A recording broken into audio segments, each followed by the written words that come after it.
have the Ayatollah of fantasy rock and roller with us today, Adam Rank. How you doing, Rank? They look great in person, and I just can't wait to next year where we can pack it full of 25,000. Hey, Bob, how you doing? Hey, I'm doing great. I didn't know it was Ball Guys Day. It was being ranked. I mean, how can you lose? This is the Dynasty Vipers ViperCast.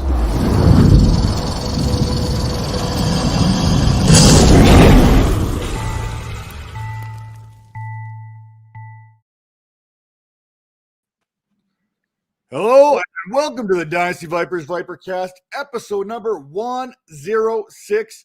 And we are almost officially concluding week number 15. I think there's only a mere seconds left in the Washington versus Philadelphia game going on right now. The Eagles have that one well in hand, up 27-17. And we learned one valuable lesson here in week 15. Not even COVID, not even week 15 itself can stop Cooper Kupp as he went up yet again this week. Another 2 touchdowns, another 100 yards. I don't even know how many receptions he had, but it was a lot more than anyone else this week. So Cooper Kupp is untouchable. He's uncontainable. He is the best player in fantasy football.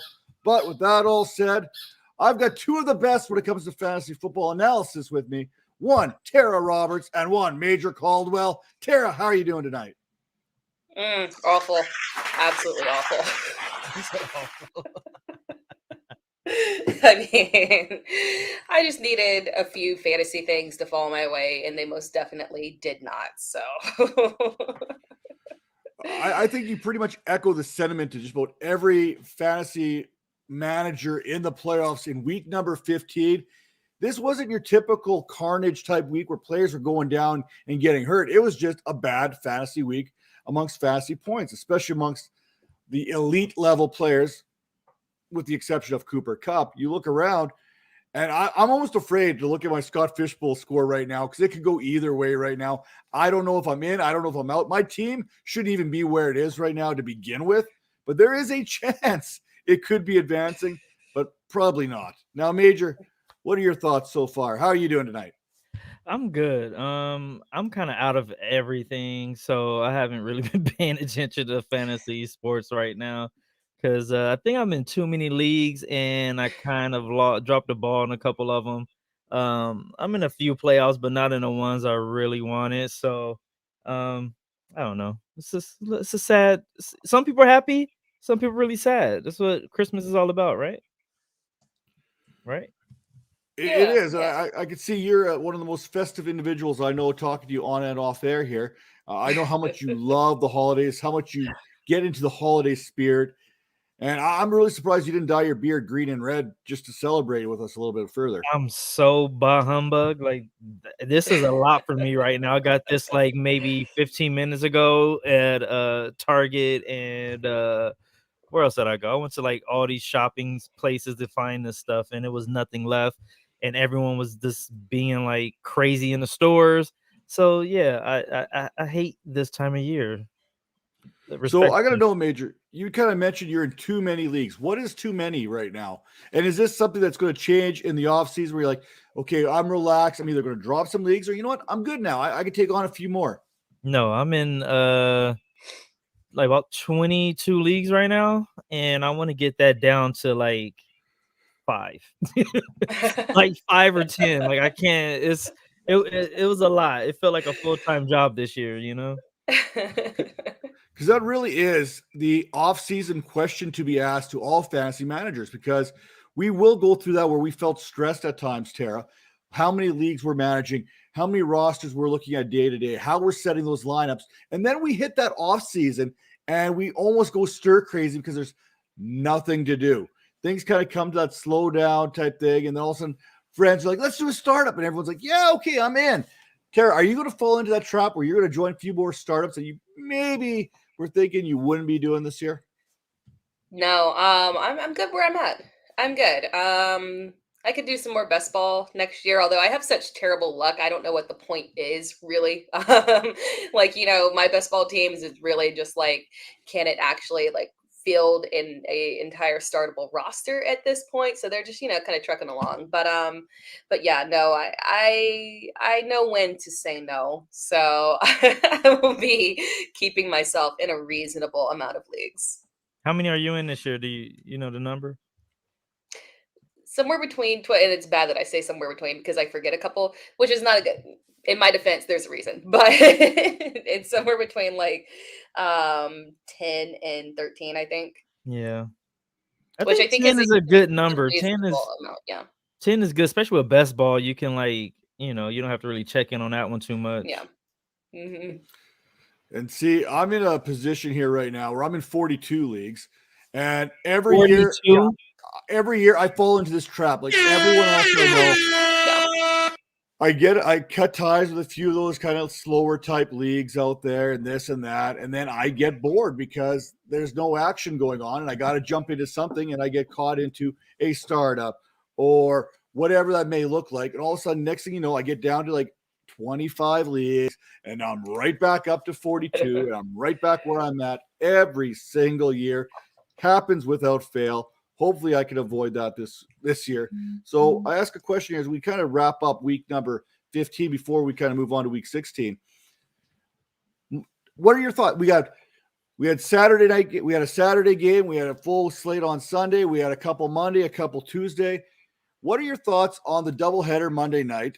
I'll start with you, Major, first. And then were you into the Tuesday night football? Is that something you could actually get yourself into? Or was it just kind of from a fantasy end of things, not from football, this is great. We can enjoy football all day long, 7 days a week. But as a fantasy analyst, a fantasy manager, you're sitting there and you're kind of in no man's land waiting on these Tuesday games to kind of come to a conclusion. I know Tera probably doesn't have her waiver wire picks in here yet this week, if she's even advancing. I don't know. By the judgment of your week 15 here, advancement may not be your thing, but what are your thoughts on the doubleheader Monday and the doubleheader Tuesday, Major? I like the Monday. I like the doubleheader on Monday. The Tuesday one it kind of threw me off because I schedule my whole life around fantasy analyst work and football games. So it feels like it's Monday today. And so with regular work stuff and everything else kind of got jumbled a little bit, but it's always good to have football. I do like the double games. Maybe they can do that for the Mondays. I think that's awesome, but I don't know, I like it. Yeah, that's all. It was good. Just threw my whole schedule off in real life. And then Tara, how's your schedule look like? Because I know your schedule is about as busy as mine is day to day. Yeah, it's a lot. I'm not a big fan of them from a fantasy perspective because I just think it tends to give these weird games where they come out a little unexpected in terms of the production of the players. I like the Sunday games better. Keep me to one Monday night game, maybe two.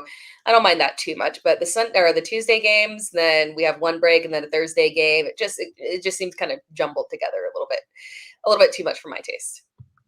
I know I was scrambling here to put out my Thursday night / Tuesday game previews this morning, and then the waiver wire, try to put the waiver wire together when I didn't know there's 4 teams that still hadn't played to see how that was going to kind of shape out. So it's bad enough because I know, Terry, you put your waiver wire out on a Monday, so there's still Monday's game to go with, but now we're putting it out on a Monday, maybe even a Tuesday. If you put it out on Monday afternoon, there's still 4 games that haven't been played and a lot of things to be determined. So you're putting out that content on a huge whim here as opposed to most weeks. So yeah, you kind of have to, it wasn't too bad for these Tuesday games just because there weren't a lot of players that were kind of waiver wire worthy. But yeah, you had to go. I went out on a limb on KJ Osborne, putting him on there, not productive. Yeah, I think I actually filmed my Monday waiver video at 3 a.m. on Monday morning. So yeah, kind of crazy, but it does make it hard from a content perspective because even when you're getting your waiver wires ready, for people that are just playing right now, you've got these Tuesday games and whatnot, and you're looking for that content. And a lot of that content doesn't include people from these games right here. So you're kind of stuck making these decisions right now, waiting to see if there's injury, COVID stuff. So it's kind of crazy. Yeah, this has been a crazy week altogether.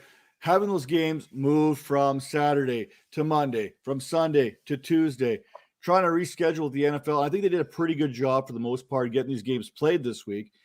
But I don't think we're quite out of this. I mean, in the last week, we've had 213 positive tests. We had 51 confirmed tests on Monday alone. You know there's going to be more coming tomorrow, more coming on Wednesday. It seems like Kansas City may be the hotbed this week, as they were hit hard earlier today as far as this random testing is concerned here, and these new protocols as the NFL continues to adapt, just like the rest of the world. Are we looking for round 2 going into our, dare I say, semifinal matchups here? Are we going to have to be like Bruce Lee and be like water going into week 16? Yeah, Absolutely. Yes. Because you never know what's going to happen with COVID. So you have to be as fluid as possible. You cannot fall in love with any lineup, any player, any game, any matchup, because this is a wacky time right now. So stay like water, my friend.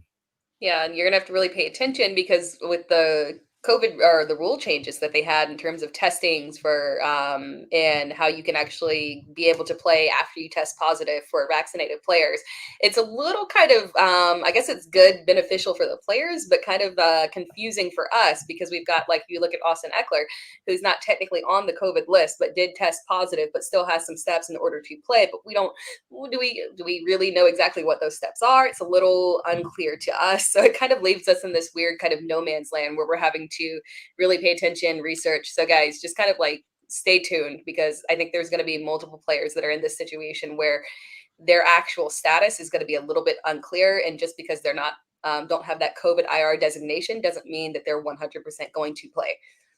Yeah, unfortunately.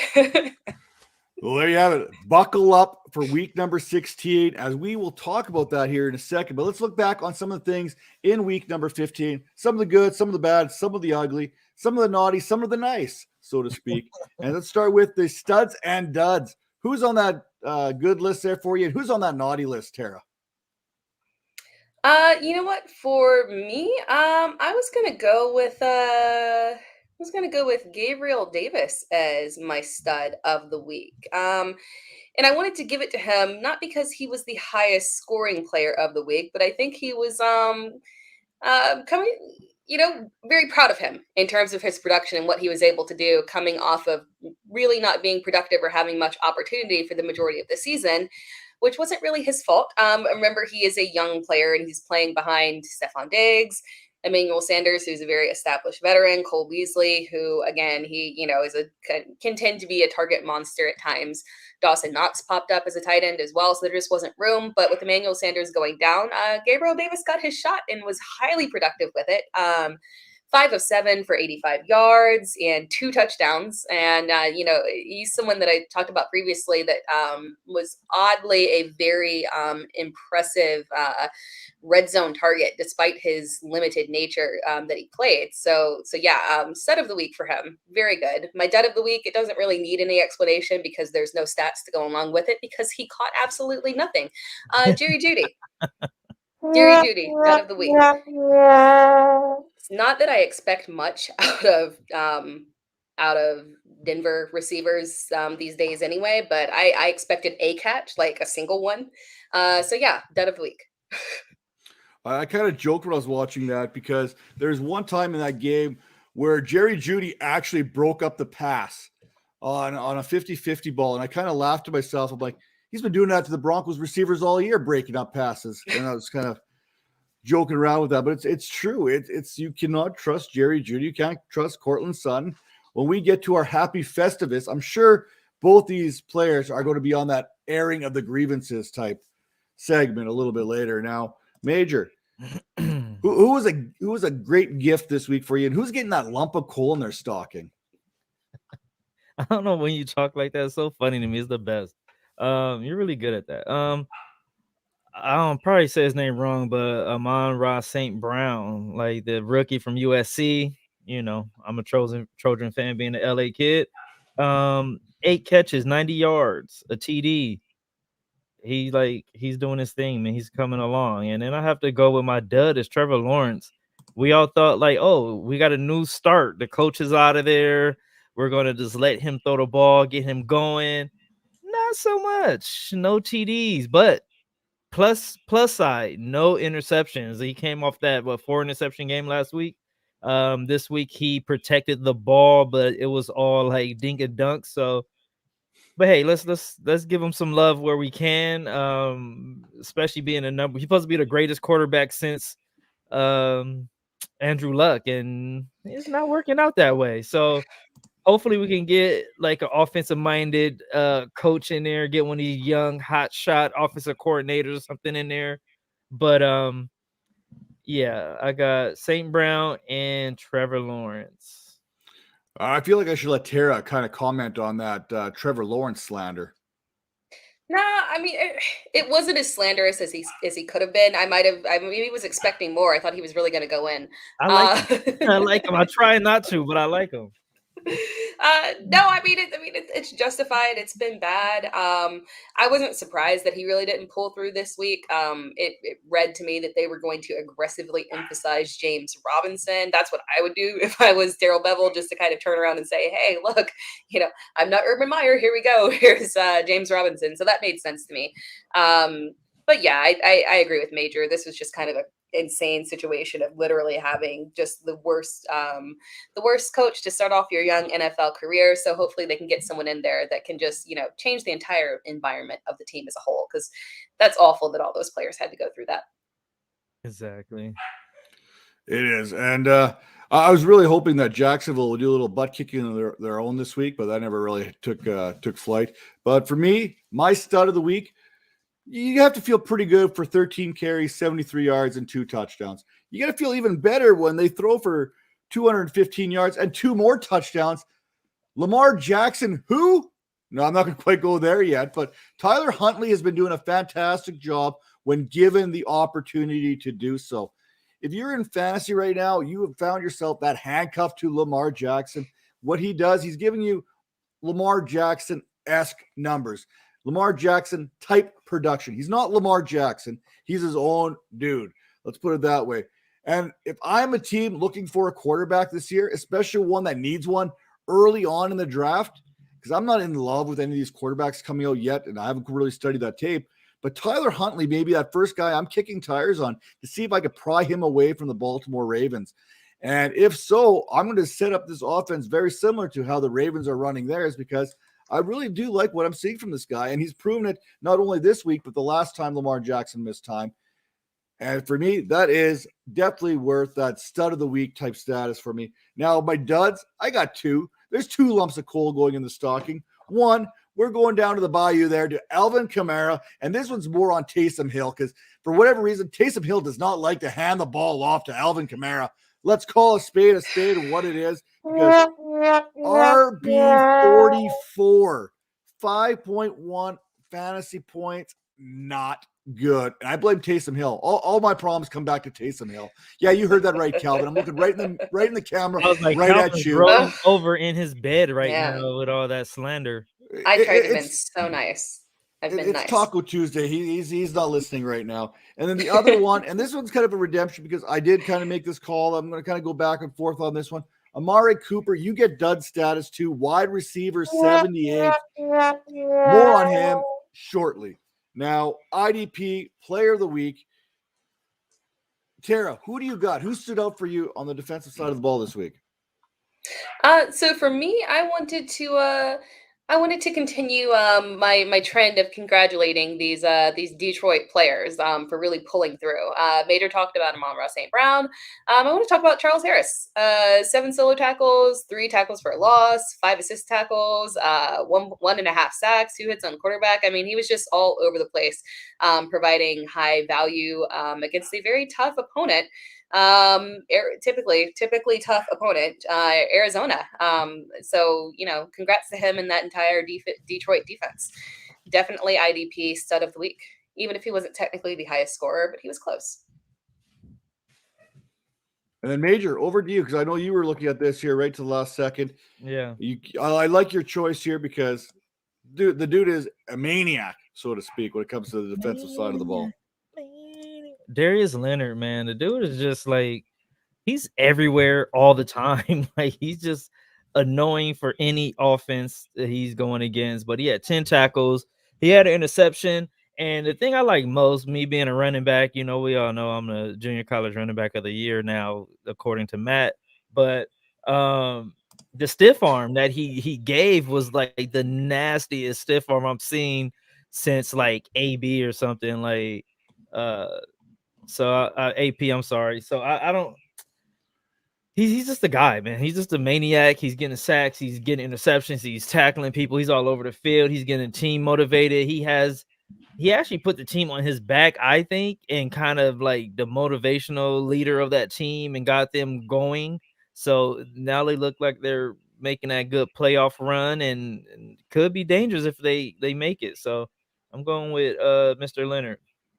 Who you got, man? And I'm actually going to one of the games here that we just watched. And anytime you get a hat trick worth of sacks, you need to be recognized. Carlos Dunlap did that today. He got to Matty Stafford 3 times in a Seahawks loss. Throw in 4 more tackles. When the big guys get the sack, they get the big guy dance going on. You get the big time stud status for IDP. That's how that works. Now, full disclosure, hey, none of us saw probably Carlos Dunlap getting 3 sacks. I know I didn't see it coming, so we're going to go full disclosure here. Talk about some of our hits and misses, and I'm not too sure. I'm looking. Oh, wait, there are misses here. Okay, I got it. Tara, who are some of those hits and misses for you here in week number 15? Yeah, so I'm not 100% sure what I said specifically on this show last week. I'm sorry, guys. It's been a little hectic right now. My kids are on Christmas break, and so I cannot 100% confirm what I did or didn't say. So I'm just going based off in general what I know I kind of said, like on Twitter and in other places and videos and whatnot. But I did pretty well on my streaming wide receivers with Gabe Davis. We obviously talked about fantastic game. Amon-Ra St. Brown, Russell Gage. So we've got, a good little chunk of receivers that are really pulling through here at the end. So those were hits. And then misses. I know that I did miss on Cal Manoy. I thought that he was going to have a good game for New England. And it was not. He could have done a little bit more. A little bit disappointing. Not horrible, but it could have been more. And then my other one, I guess, is Donovan Peoples-Jones, but I don't know if that really counts because when I made that, Donovan Peoples-Jones is going to have, a good game in the absence of Landry, I thought at the very least it would be Case Keenum throwing to him. I did not account for Nick Mullins. So I get the mulligan on that one, in my opinion. Actually, no. There it is. That was a total Matt joke that did not land. Yeah. I didn't even plan it. It just came naturally. Don't do that. Don't let him infect you with that. No, don't do that, Matt. Do not do that to Tara. Hey, it's a gift that keeps giving in this holiday spirit. I can't give a whole lot, but I could pass that on. That's one of the good things I could pass on. Now, Major, I know one of the things you can't pass on are misses because apparently you never miss. But hey, hit me with your best shot, and you might throw a little miss in there just for fun. All right, I'm gonna keep it super light this week because, like I said, I was out shopping for this beautiful hat. You know what I'm saying? So I'm gonna say I told you guys to pick up or to play Gabriel Davis last week, and he had 2 TDs, 85 yards. So hey, right again. And I miss on Bashar Perriman because he was on the COVID list. So I'm just gonna keep it super simple, super quick, so we can get to the good stuff. Who you got, Matt? Of course, your miss was a guy that didn't even play. That's the only way I miss. There were no other misses. So I'm going to go with this. And if you followed my Twitter, I threw this out here at the beginning of the week. I said, this is a Mac Jones top 12 quarterback week. It kind of missed the target there a little bit with some of the people going across. And guess what? I don't know what his number was right now. I don't know where it is. But going into the Tuesday game, he was a QB8. So no matter what happened here, I'm sure Matt Stafford passed him. I'm pretty sure Jalen Hurts probably passed him. Worst case scenario, he is QB12. I'm thinking he probably finished in that QB11 range, QB10 possibly. Doesn't matter. Mac Jones, QB1 status for week number 15. I am taking credit for this one because that was one of those bold predictions I should have made. Instead, I make some other ones. But we will get to that in a second because we skipped past that here. We skipped past the bold predictions for last week. Don't worry. I haven't forgotten. And my other hit, Amare Cooper. I talked about fading him. I talked about that matchup with James Bradbury. I did not like it. I did not like it for the Giants and the Cowboys there and how that all kind of shaped out. 2 catches, 8 yards. That was Amare Cooper's stat line. That's why he's a dud, but yet he was still a hit for me. So hopefully people listened to me and said, fading Amare Cooper. And my miss, hey, it comes down to the stacks. I was big on the Kyler Murray, AJ Green stack last week. It was Detroit, man. It was Detroit. Come on. Detroit. Kyler Murray. Seriously. Detroit's on a roll, man. Detroit's playing good. Dan Campbell's got those guys believing in themselves. Amon St. Brown. Craig Reynolds. I'm sure his name will come up a little bit later. Josh Reynolds. They might even, I think they're related. It comes to, I think they're brothers. I really do. I think they're brothers somehow. Now, Roberto, don't be asking silly questions here right now. There's no way Raiders are going to take junk from Chicago here right now. There is zero interest in Matt Nagy becoming the next head coach of the Vegas Raiders.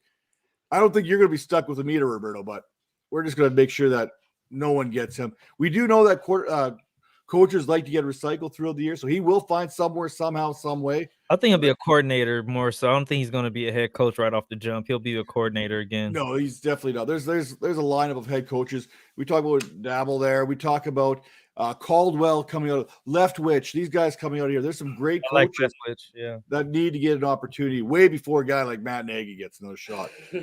Now, we just kind of talked about that full disclosure kind of thing. That was my only major miss on the whole week there. I'm taking a page out of Major's book, but I'm actually talking about players who played. And we're going to go back to our hot take reviews. Tera, you tried to double up on KJ Osborne last week as another top triple performance. How did that work out for you? It did not, but in my defense, I mean, what could he have really done when Kirk Cousins can't even throw for 100 yards? There was no feasible way for him to have been able to do that. So yeah, I mean, I don't think that's on KJ Osborne. I think that's on me for trusting Kirk Cousins to get the ball to him in prime time. So I should have seen that angle of it coming. I trusted the talent. I forgot the talent throwing to him. Yeah, you never go full Kirk on prime time. You just don't do it. It's like a rule. Yeah. Now, Major, before you start honking that horn and correcting everyone there, can you please, seriously, you try to double up again, but at least Tera doubled up on a prediction she got right. You went to the well on a prediction you got wrong now 2 weeks in a row. Maybe 3. Yeah, I mean, Bateman has a score, right? One of these weeks, I think he has to score. Huntley threw a couple touchdowns, ran for a couple. It's can we just do one of those trick plays that the Chiefs do at the goal line and pitch it to the receiver as they're running a sweep and just let's get him in the end zone. I don't understand why the coach don't want to get him a touchdown. It's weird. I think most team wants to get their best player a touchdown. I mean, I'm not a coach or anything, but that's just simple math right there. I don't know. Well, you're not a coach, but you did play running back in junior college, so that you have that going for you. Now, me, I went bold again. I really believed in this one, but I may have pushed it a little too far, predicting Devonte Adams to have 200 yards receiving and 2 touchdowns. He had some receiving yards. He had a touchdown. It was a little bit closer than some of these other predictions. So I'm taking the victory on this one this week, but it's still a loss. It's still a loss. It's still a loss. There's no way around that one. Now, we've got some good games. We're coming down to the nitty-gritty here. Week 16, there's playoff implications almost in every single matchup that we are seeing. The wild card race in both the NFC and in the AFC is tightened right up. I mean, you've got teams in the AFC. I think there's 3 of them that are 8-6. There's 3 more at 7-7. You flip the script over to the NFC, it's much the same. I think the Minnesota Vikings coming into tonight's game were that 7th seed at 7-7. Well, Philadelphia, they've gone to 7-7 this week too. So things are getting really tight in both divisions. Tera, what's that game that you're focusing on for week number 16 as we move along? I wanted to go back to what I'm calling the remix game of Buffalo and New England, part 2. We just got it recently, and I wanted to do this one because I would say do not expect the same thing that you saw last time, because that one was very weather implicated. And I did check the weather in Foxborough, and while it will be cold, it will not be crazy. So we will see the teams at their normal offensive rate. So, in terms of who I'm starting, obviously, you have to start Stephon Diggs and Josh Allen. That's not a question or explanation on that. Dawson Knox as well. You have to start him again. It is a terrible matchup. Usually I do pay attention to those matchups and try to go to, fantasy points allowed by defenses for tight ends. But and New England is a top 10 team in that least points allowed. But Beasley is out. We know for sure with COVID. Yeah, Emanuel. Twitter's made that very apparent that he's out this week. Yes, we know that for sure. Then we've got Emanuel Sanders as well, who he was week to week, so I find it unlikely that he's going to be able to come back. So with that said, I do think that Dawson Knox will be heavily targeted. So I want to trust the volume there, even though it's a tough matchup. If Damian Harris is healthy, I am playing him because, again, he is the RB1 in that offense, the clear RB1, Damian Harris of the New England Patriots. And then I am also okay with starting Hunter Henry, which I debated hard on this one because you would think it'd be easy since he's coming off a terrific game. But the thing is that, again, it's a really bad matchup. And when it's a bad matchup, Bill Belichick doesn't try to force the issue. He just kind of goes with the flow. But unfortunately, I don't think he's going to be able to do that. I think Hunter Henry is going to have to be involved because we've got a very similar situation where, unfortunately, we've got Kendrick Bourne that's out and Nelson Aguilar that's a question mark as well. So they're really going to have to rely on some of those pass catchers, and I think Hunter Henry will be one of them. Who I'm fading, Mac Jones. That one is, I don't think we need to explain that one right there, even though he had a great week. Again, congratulations on that previous week. But again, I don't expect him to be putting out significant fantasy numbers here against Buffalo again. Devin Singletary, congratulations on being the RB1. I will not be starting you against the New England defense. And then Ramondre Stevenson, again, assuming the health of Damon Harris, I will be fading Ramondre Stevenson. Yeah, no, I'm not going to watch my mouth on that one. I put him into my starting lineup in one team this week, and he got me, got me booted. So it wasn't his fault, Ramondre though. Stevenson. It was not his fault. It didn't look good. He got behind. Didn't look good. He got behind, and they started throwing the ball, but continue. He was inefficient. Yards per carry was not good. I mean, I just should have started Brandon Bolden. I should have known that it wasn't Ramondre Stevenson. I'm just playing. I would not have started Brandon Bolden, but if I did, it would have been better. I had to get the last word in, huh? She's not wrong. She's wrong. My sneaky starts. Matt, I'm going to start your boy, Jacoby Myers. Again, I mean, he's the wide receiver one of your hearts. And this week he is going to be, even though technically, like statistically, not the wide receiver one, that's technically Kendrick Bourne, but he is going to be the for sure wide receiver one this week with Kendrick Bourne out. So I think, despite the fact that I'm fading back Jones, I do still think that you could probably pivot to Jacoby Myers. I think he's a good sneaky start. And then we talked about Gabe Davis, so I'm not going to reiterate that one, but a great option for you to grab all flavors and start. Well, I'm going to make my bold prediction right here that Mac Jones throws more than 3 passes in this game. That said, I really like the Gabriel Davis pick here, the sneaky pick, because he's coming off a little bit of a streak here right now where he's got 4 touchdowns in the last 3 games. We want to talk about sneaky, and then you mentioned Emanuel Sanders. I don't think he's going to be ready to play in this one. Yeah. Then you've got yourself Cole Beasley. We know that situation going on there.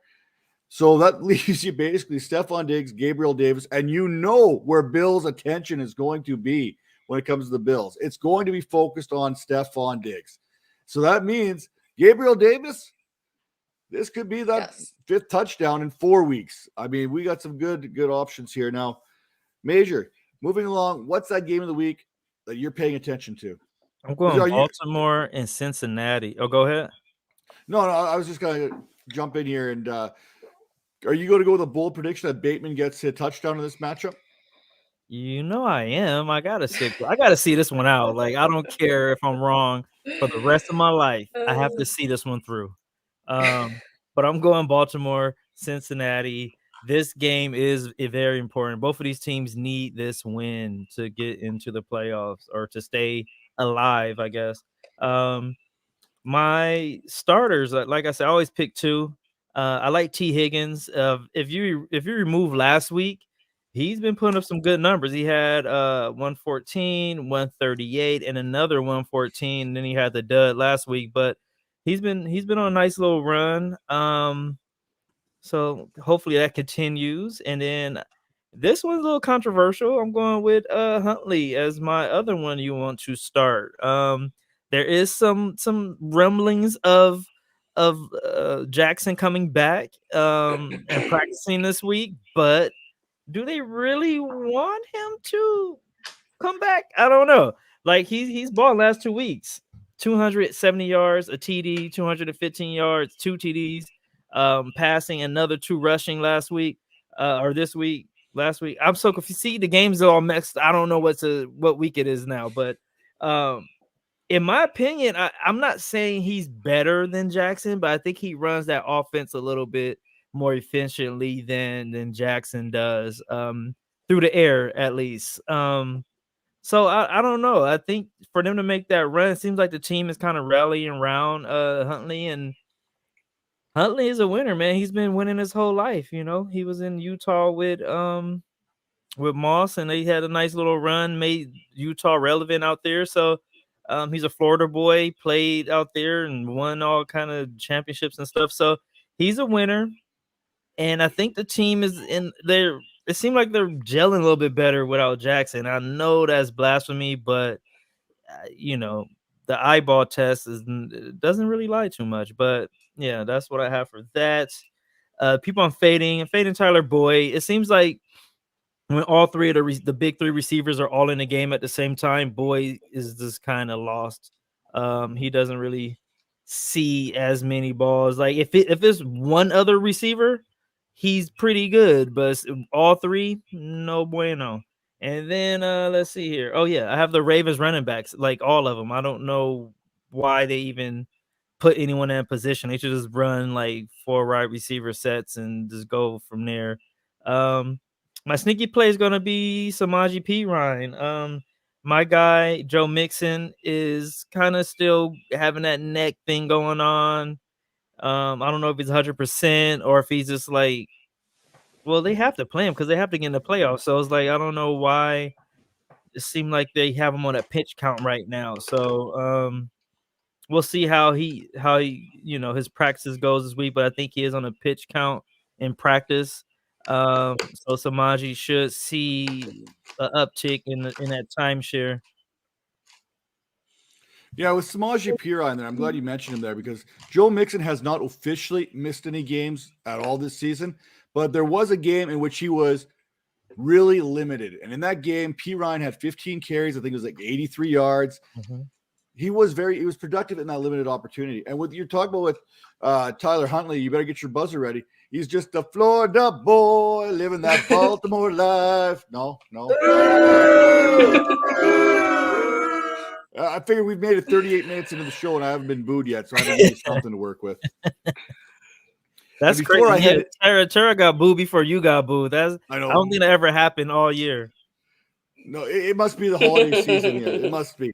So before we get into the other matchup of the week, just a reminder that the ViperCast is brought to you by the Fantasy Points Media Group. Head over to fantasypoints.com.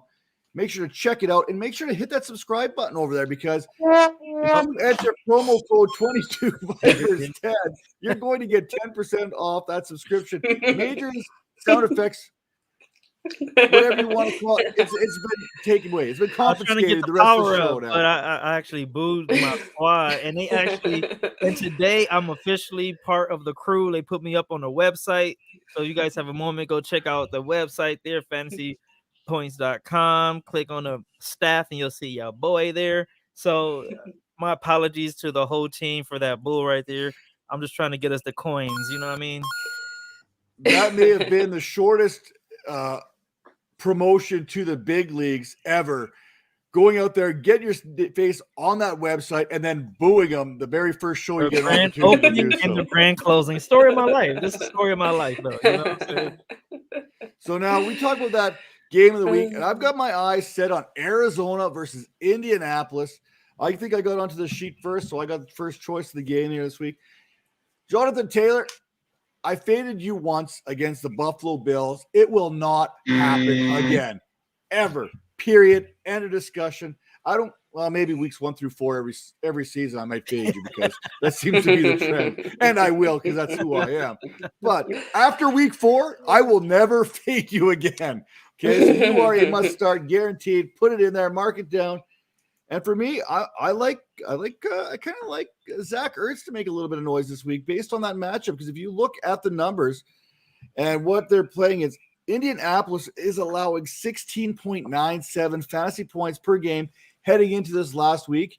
Zach Ertz, if healthy, if he's playing, if he's not with COVID, if whatever situation's going on around the league, the tight end position looks strong against the Indianapolis Colts each and every week. So for me, that's kind of we want to play him here right now.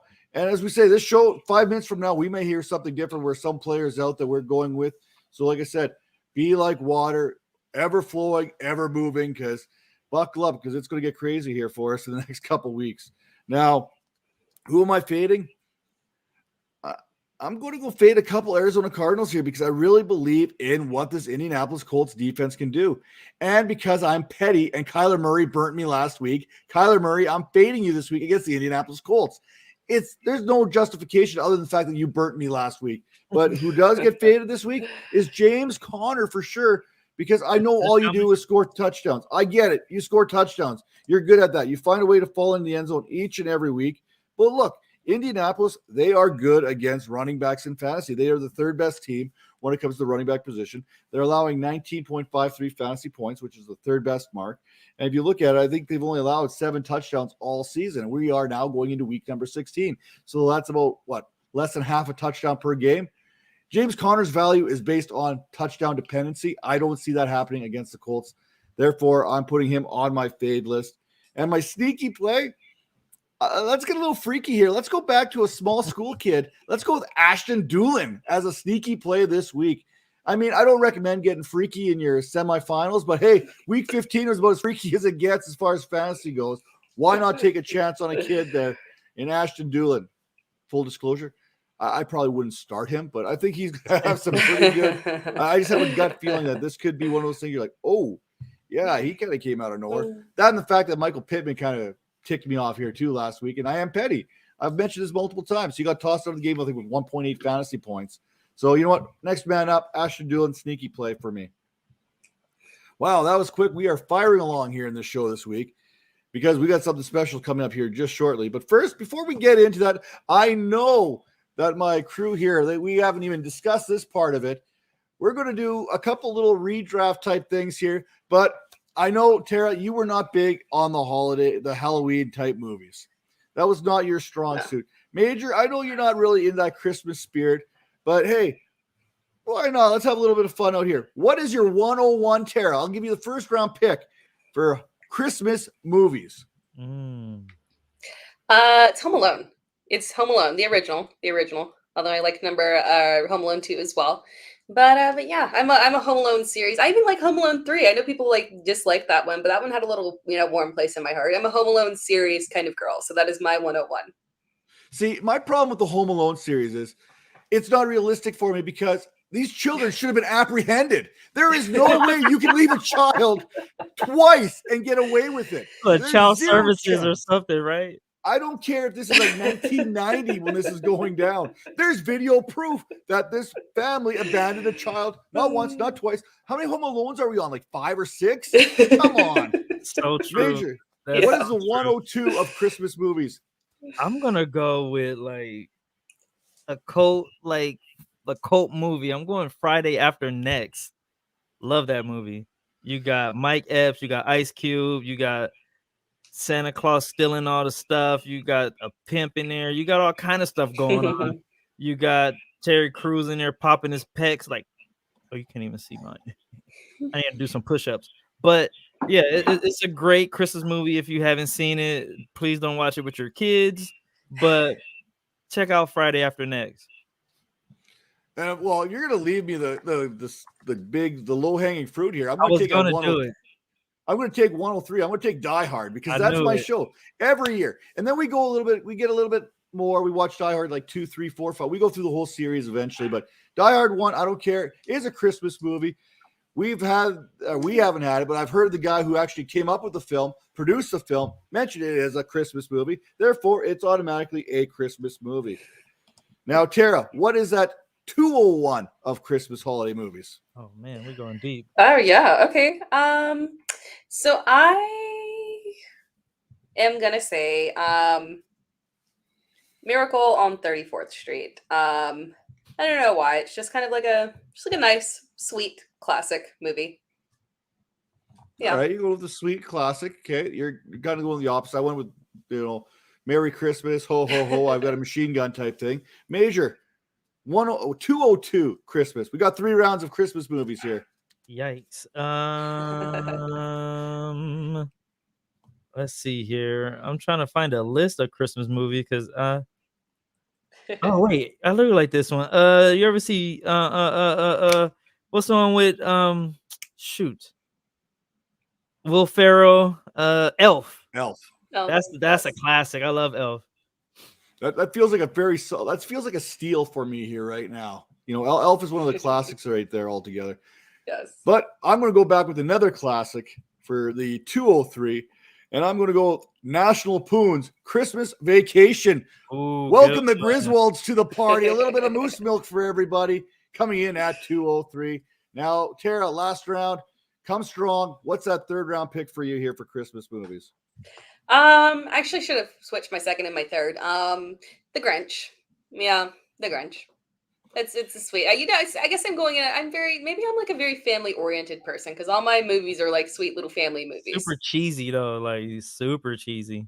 Although when I had my kid watch Home Alone, I realized that like kid movies from then and kid movies versus now are not. He's sitting there quoting it. He's like, "Keep the change, you filthy animal." And I'm like, okay.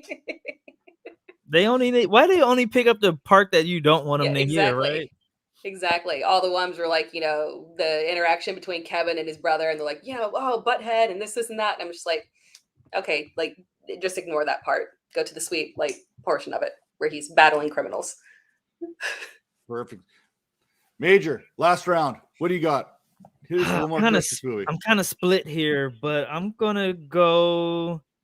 Since Tera went like kind of cartoony, I'm gonna go with The Nightmare Before Christmas. That's just a classic. Jack Skeleton his name? Yeah, he's just the man, A little bit of representation here on the show here. And for the last round, got to go with a classic. Something I remember sitting around and watching as a child. The true meaning of Christmas came up in this one. And we are going to go with a Charlie Brown Christmas. Because the message that Linus delivers at the end, where he drops his security blanket to kind of promote everything else going on, there's a very key thing in that whole story. So you might want to make sure you check that out here this Christmas season. One more round. Let's go one more round. one more round on Christmas. Okay, Tera, let's give us a bonus round here. 4th round. Who you got? So I don't have anything in mind, but I was going to ask this. So The Sound of Music is not a Christmas movie, but do you guys not find it odd that it exclusively comes on TV during Christmas? So it's associated as with a Christmas theme. I don't ever see it it's just every single December, all of a sudden you turn on TV, there's The Sound of Music. So I don't think it's a Christmas movie, but I'm going to count it like a proxy Christmas movie. I'll let that slide. I'll let it slide in there. Yeah. Major, now I know you wanted whatever this is. I'm interested to see where this one's going because I came up with my 4th option here. So I want to see where you're going with this. What is that 4th round pick for you here for Christmas movies? With me being all bah humbug and everything, you got to go with Bad Santa. That's just a classic. Bad Santa is like one of the best movies, one of the funniest movies ever. Yes. It's definitely better than Bad Santa too, because that was kind of a train wreck. Yeah. Now I really thought you were heading towards Scrooged or something like that. That's so good. That was split between those two. Yeah. But for me, I'm going to go with the gift that continues to give during the holiday season, and I'm going to go with another classic from the 80s here, and I'm going to go with Gremlins, which is a Christmas movie because The dude was given as a Christmas present. Therefore, it has to be a Christmas movie. Gremlins is my 4th round selection as far as Christmas movies go. I know we'll probably take a little bit of heat on that a little bit later when people actually watch the show here and see what our lists are. But you know what? We're moving along here because it's time to hit that waiver wire. We talked about who our waiver wire selections would be as far as Christmas movies are concerned. But, let's talk about Spitz. He can't be with us today. Mellows can't join us. We're going to kind of skip through here the waiver wire a little bit. We're going to go to the player that has been the best gift this holiday season, this 2021 season. Tera, who has been the player that has been the greatest gift of all for you this year? It has to be Jonathan Taylor. I can't fathom it being anyone else. Just pure insanity. Even when he faces teams that in theory should be very difficult matchups, he just demolishes them. So yeah, he's the 101 of literally everything to me. On the one team that I am so grateful to have him on for the rest of forever. Yeah, it's Jonathan Taylor for sure. And then Major, back at you here. Who is the player who's been the best gift for you this season? I'm going Joe Mixon. Like, I picked him up in a lot of leagues last season. People were like, oh, he can't stay healthy. Oh, he's always hurt. He's inconsistent and all that good stuff. But he's currently, the 3rd or 4th ranked running back right now in the league, or fantasy-wise. So he came up big for me. I mean, these last few games, he's been hurt. So I guess it is kind of true. But throughout the season, he's been, like, helping me out. So, shout out to my boy Joe Mixon. And for me, while we keep the good times rolling, I'm kind of echoing a little bit of Tera's sentiment here, taking the best player at their position here.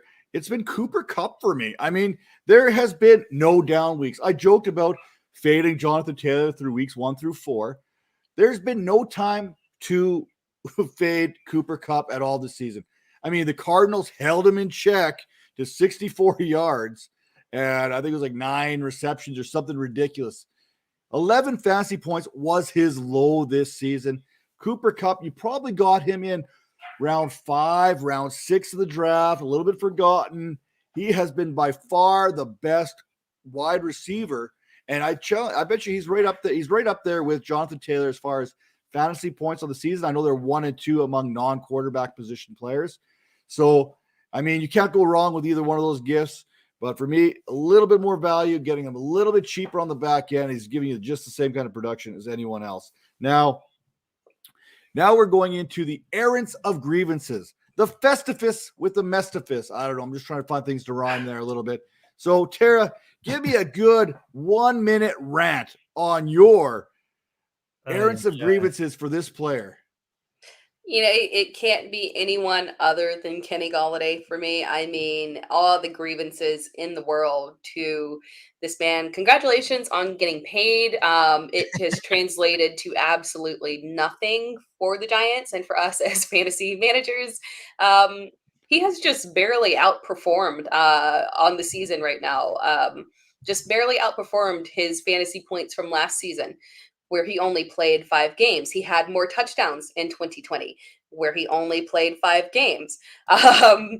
Just absolutely insane. And you can't say that it's for lack of opportunity, because the Giants have been a complete mess in terms of luck of players being injured. Sterling Shepard, Kadarius Toney, the only person who's even Darius Slayton had a time period there where he was injured as well.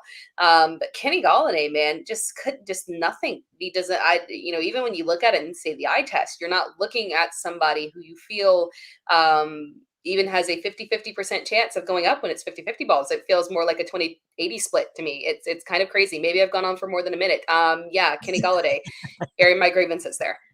Kudos on that math right there. That was some quick math. I like it.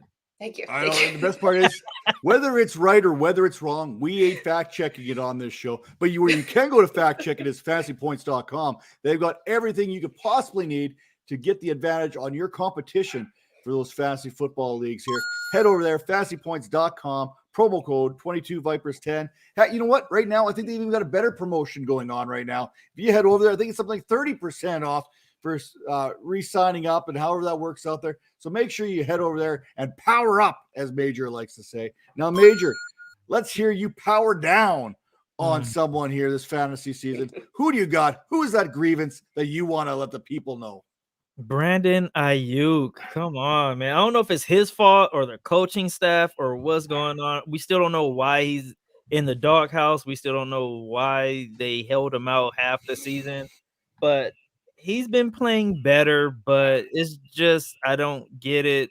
I picked him as wide receiver 1 in a lot of redraft leagues because I thought he was going to have one of these Oh no, boo. No. breakout seasons, you know what I mean? So it hurts. It hurts right here because I really believed in Ayuk and I thought he was going to ball out because he ended last year on a high note, and then no one knows. Do you guys know why he's in the doghouse or like what occurred, like what happened? Like it's not even being reported on. So it's a little mystery there. We still need to do that mystery show. We're gonna do it at the end of the season or something. The mystery show. Well, my next grievance. Unsolved mysteries. There you go. My next grievance is a mystery to everybody. And I'm going to pull this up because Allen Robinson, I believed in you. I loved you. I had everything going for you. You've caught passes. You made Blake Bortles look good. Yeah. Like there's quarterbacks that you've caught passes from that nobody else could catch from. Then you made Mitch Trubisky relevant at one point. In steps Justin Fields, a quarterback that we all kind of believed was going to be the savior for the Bears. Yes, at times he's looked like a rookie because he is a rookie. At other times, that first read, he's been fantastic. But guess what? My boy, Darnell Mooney has outperformed you every step of the way. There is no excuse. And because of your struggles this year, you have failed to secure that bag. You had that opportunity to secure that bag this season, putting up 73.3 fantasy points this year. Anything. 73 fantasy points. Jalen Guyton has 74 fantasy points. Come on. Kadarius Toney, he's missed half the season. He's got 75.9 fantasy points. Kelvin Ridley has 71. This is where we're at. Robinson, you are literally the wide receiver 78 on the season. Come on, man. Come on. Now that we're back to normal here and we're all good. We got that offer. That kind of felt good, like a monkey off your shoulder. Like I feel like lighter now. I still feel heavy. I feel bad. Well, Allen Robinson, he ain't heavy. He's my brother, so I'll still keep on rolling with him here. Now, week 16, who is that stocking stuffer that managers need to get on their roster right now? Who is that low-end gem that can give us a little bit of production that can light up the room on Christmas Day, which literally is 2 games on Christmas Day. So this all kind of flows in nicely. I mean, we've talked about a few people, Amon St. Brown, Gabe Davis, but those are going to be very hot ads. If you don't have if you're fab free or don't have a priority or anything to be able to get them, maybe a pivot to Tyler Johnson, because unfortunately for Tampa Bay, we have the loss of Chris Godwin, which hurts very badly for the rest of the season. We've got Mike Evans, who is going to be questionable here as well, week to week. And then we've got Leonard Fournette that's down too. I mean, oh my God, they just got decimated. So when we look at the receiving core, Tyler Johnson is going to have to step up significantly.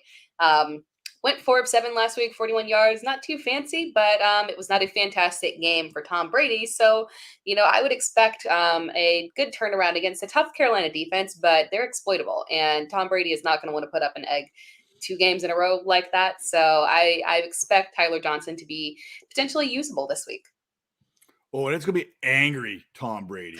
I mentioned this on my waiver show. This is like Chauncey Gardner getting in your face, crossing your arms, giving you that smile, throwing a tablet, and try to keep calm. This is going to be – it's not technically a revenge game, by the way we define revenge games.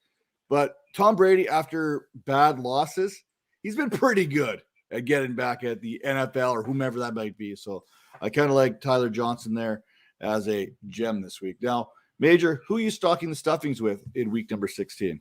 I just made a quick audible because Tera, she went with Tyler Johnson, and she's probably going to be right because she likes to be right. So I was going to go Bashar Perriman because, he was on COVID last week. You guys could probably pick him up. If I'm going to stay on that same team, I'm going to go with Ronald Jones. Another USC guy. This is my USC day. But he runs hard. He's a little, I don't know. It never works out for some reason for him, but he runs hard. And I think he's going to have an opportunity with Fournette being out. And, I think who are they playing this week? Who are they playing? They're going to really focus on Tom Brady. And because they know he's going to come out as Psycho Tom and try to throw for 1,000 yards. So I think they're going to try to stop that and make them win the game by running the ball. And I think Jones is going to have a big game. Well, that team they're playing is none other than the Carolina Panthers. And the last time that Ronald Jones faced the Carolina Panthers, he went off for 192 yards and a touchdown and nearly 25 fantasy points. Okay. There's a reason why he's one of the top waiver wire priorities heading into week number 16. Now, MJ, he's coming in here right now. He wants to know, Tera, who is winning that AFC North? Who is winning the AFC North?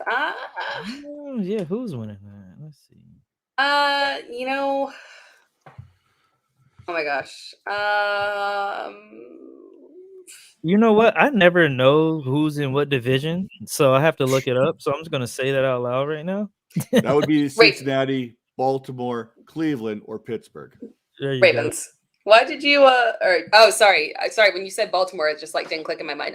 Ravens. Yeah, I'm gonna go with Ravens. Cincinnati. Yeah. I'm going to side with Major here. I like the Bengals here. I think they're a more complete team right now. Right, the Browns, we had a good position here. If they could have beat the Raiders, I would have put them in a solid position. Unfortunately, now they've got to face off against the Green Bay Packers this week. It gets a little bit more difficult for them. If you look around the rest of that division, man, I mean, you got the Ravens versus Cincinnati this week. This is one of those key matchups here. Major, you kind of talked about it a little bit in your game preview. This has huge implications here right now as far as that division crown is concerned. And you kind of look around a little bit more here. I just don't think Pittsburgh can stick with it. I really doubt Ben Roethlisberger and his ability, but he has been playing much better. And that defense, I mean, if that defense gets rolling, I mean, they can definitely play with anybody and shut down some pretty good offenses. But for me, give me the Cincinnati Bengals. I think they're the most complete team at this point of the season right now. Now, Marcos, I mean, you're hitting it right here on the head. You've lost Chris Godwin. Lots of us have. I lost him to Scott Fishbowl. By the way, as of right now, somehow, some way, if things don't change in the morning, I finished 7th this week and will be advancing one more time. That makes me so mad. Wow. Rolling with them kickers and them tight ends. So wait, before you go further, hold on 1 second, because this pisses me off because you have in kickers. Let me tell you who I had on my team. I had Derrick Henry, Jonathan Taylor as my running backs, right? I had Cooper Kupp, Justin Jefferson, and Jamar Chase. Who else did I have? My tight end was, I don't know. My team is with those players alone, I should be the champion, right? And this guy advances with kickers and tight ends.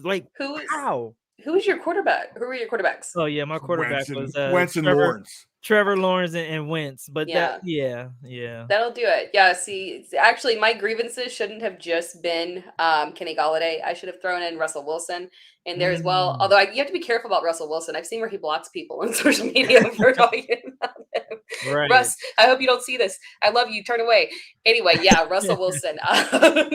He just absolutely demolished my Scott Fishbowl. I would have never thought the grip Russell Wilson would have on me in Superflex leagues to tank every single Superflex team that I had him in.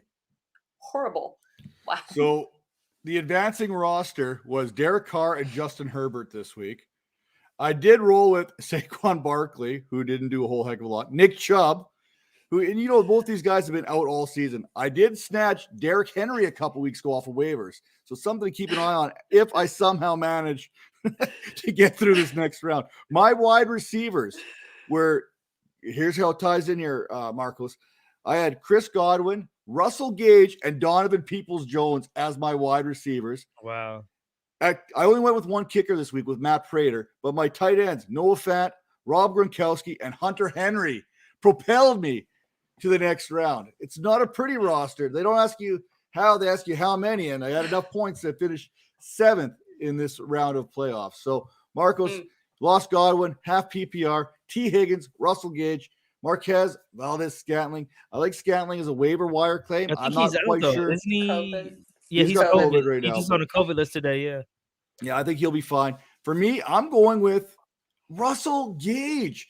As much as Major wants to hate on Tyler Boyd, I think Boyd was their best wide receiver last week with everyone in their lineup. So I can't trust T. Higgins. Give me Russell Gage because I know he's going to get some play. Now, Tara, who's your pick of that litter? I'm still going to go with Higgins. It's not bias. It's faith that that's the best way to go. My next choice would be Russell Gage. Honestly, I mean, he has been, if you head over to my Twitter, you can see the stats. Russell Gage back half of the season consistently for the last 3 years. Fantastic. So yeah, just kind of keep that in mind moving forward. That he is, you don't want him the first half, but back half Russell Gage. That's it. Solid. Yeah, I'm the same as Tara. I'm gonna go with T. Higgins on this one. Like I said, if you take away last week, the 3 weeks before that, he's been putting up 100+ yards each game.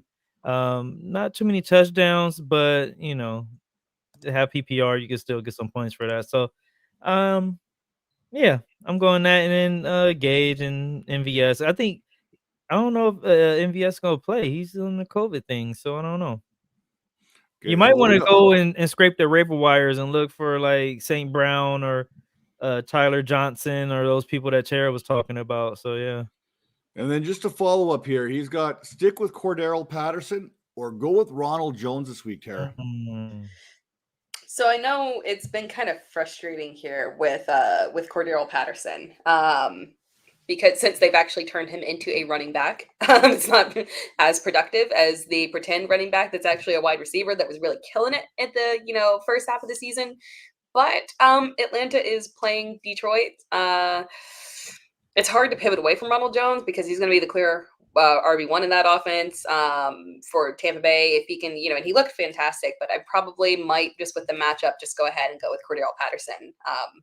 Just because of the way running backs typically kill it against Detroit.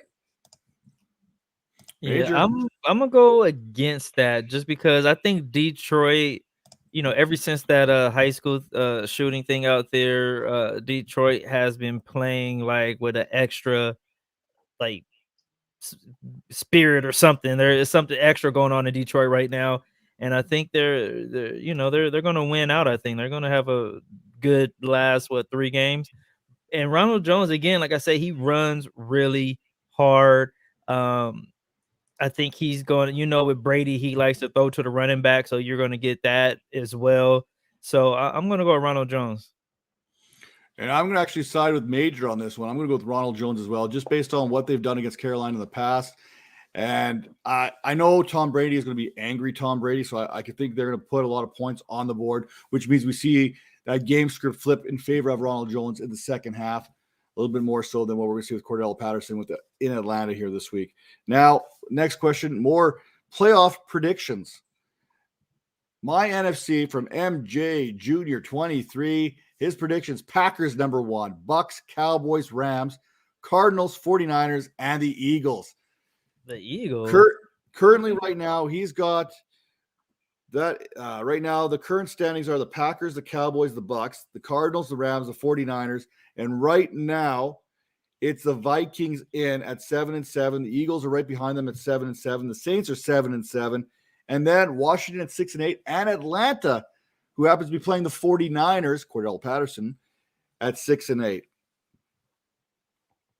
Do you see, I guess the best part is, do you see who, I think we can all kind of agree on, from the 49ers up, we feel pretty comfortable about how that's going to sit out. Now, do you have the Vikings, the Eagles, the Saints, Washington as that last playoffs team? I oddly enough kind of like the Saints, maybe. Miami. Well, I mean, Miami's been very hot. I'm kind of on Miami and their plight to get into the playoffs, looking pretty positive for them as they push. But after that, they've got Carolina and Atlanta. So I think for the Saints, they can easily go 2-1 and kind of really sneak in there. So yeah, I'm looking at the Saints maybe. Yeah, Major, where you going? 'Cause I think I'm going Saints as well. That defense is playing out of control, and I always give what's his name a hard time. What's the quarterback's name? Taysom Hill. Taysom. Yeah, but he actually looked all right this last game. I watched the game, and he was actually throwing the ball okay. They just don't really have any receiving talent over there, but I think with just his will alone in that defense, I think they can make a nice little push, kind of like a Tim Tebow-esque run, Yeah, I don't like the path for the Vikings here. MJ kind of points out they've got the Packers and they got the Rams. Those are not two good matchups for the Vikings. So for me, it's down to the Eagles and it's down to the Saints as well for me. And I kind of look at things here right now. And the Eagles, they have Washington here next week, I believe it is. And then the week after that, it kind of goes to Dallas. So, I mean, not favorable, but it's definitely games that they can win here. Sorry. I think I might have missed that there a little bit. So week 17, it's Washington. Week 18 is Dallas. But this week, they've got the Giants. So I think they're going 2-1 in that situation. So if you're predicting the Saints to go 2-1, and I've got the Eagles going 2-1, and if the Eagles are ahead of the Saints on that tiebreaker kind of thing, I think that gives the Eagles a slight advantage into the playoff positioning right now. But, hey, you know what? Anything can happen this season, so I'm not putting anything past. But I agree with MJ there. I got the Eagles in there. You guys both got the Saints. Now, something fun that I wanted to try this week, and we're still going to do the bold predictions a little bit head-to-head, but this has a little bit more bragging rights, so to speak, each and every week. Maybe we'll carry this on into next season, but we are going to pick we're going to do a redraft each and every week, not quite DFS, but the same kind of idea there, except without the money, because I'm not going to go, and that seems like a lot of work. But we are going to look at one quarterback, two running backs, two wide receivers, a tight end, an IDP, just because we can, and a sleeper flex. Now, the sleeper is someone we got to go off the board for and kind of predict. We'll add up the points, and we will have a definitive winner each and every week because Major likes to pretend he wins, and clearly it hasn't been working out that well for him this year. But you know what? I'm going to go with Tera, Major, then myself, Major, Tera. We're going to go back and forth, kind of snake style. You can pick anywhere up and down the board that you want to start with. So, Tera, who is that first pick going to be for you? It's Jonathan Taylor. Jonathan Taylor. Yeah, that was kind of a no-brainer, I think. Major, who are you taking? I'm going to go with, she stole my pick. No. Hold on, let me get the people up here. Who am I going with? If you take a Taylor, I'm gonna go. Hey, you know what? I'm gonna go Cooper Kupp. Let's go with Cooper Kupp, baby. Matt, can we put the sheet up there or for people to see? I could definitely look at trying to do that. 2 seconds here. It's not going to be the prettiest thing because it's got basically our entire. Maybe let's just post it later. We'll post it. Oh, yeah. Okay. We'll show it later. Yeah. Okay. All right. I'm typing it in or you typing? Oh, there you go. Yeah. If you have to type. Yeah, if you could type yours in, that would be great there. I got to kind of throw on. It's on there right now. Yours there is. There you go. Let's see here. I'm going to go kind of all over the place here. Oh, who do we want to go with? Let's get that quarterback position kind of solidified here right off the get-go. We know for a fact here when I'm looking at everything we're going with, I mean, how do you not go with the consensus best players available, right? That's kind of the way we've been kind of going all season long. You have to take the best players available regardless of the matchups. Normally I would lean towards certain players, but you know what? I feel like I can get a little crazy here. I'm going to go with Dak Prescott. I'm going to go quarterback here right off the get-go. Listen, who are they playing this week? Wait, this is okay. So this is for this week we're drafting. It's Okay, I'm just this thinking week. for the rest of the season. All right, this week. No, Okay. no. I'm gonna get my quarterback out of the way. I know there's some better options out there. I know there's some better ways to get that lineup set, but they have the Washington football team, I believe, is their matchup this week. So you know what? Let me take advantage of one of the worst teams in the league as far as that's concerned.